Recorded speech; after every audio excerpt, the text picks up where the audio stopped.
Sisi ni taasisi ya Bilal Muslim Mission ambayo tumeandaliwa moja kwa moja na taasisi hii tukishirikiana na mashia wengine mkoa wa Tanga. Leo tuko katika hospitali ya mkoa Bombo. Tumekuja hapa kwa ajili ya kujitolea damu. Damu hii ambayo ni sadaka, lakini kumuunga mkono imamu wetu Hussein bin Ali bin Abi Talib aliyeuawa mwaka wa 61 Hijiria. Alitoka kwa ajili ya kuwasaidia watu, kuamrisha mema na kukataza mabaya. Alitoka kwa ajili ya kumpinga mtawala dhalimu, kwa ajili ya kunusuru dini ya Kiislamu iliyokuwa ikiangamia zama hizo.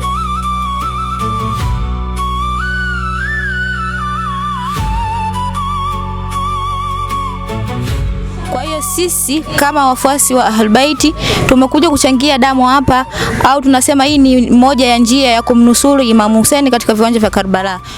Siku ya leo ni siku ambayo tuna wenzetu wametutembelea kwa ajili ya kuchangia damu kutoka taasisi ya Bilal Muslim Mission Tanga. Hawa tumekuwa tukifanya nao kazi mara nyingi. Kila mwaka watu wanaadhimisha sikukuu hii ya kuchangia damu. Niseme jambo moja, huduma ya damu salama ni huduma ya kijamii. Mara nyingi ni jamii inapojitokeza kwa hiari kuchangia damu, inatupa sisi uhakika wa kupata damu.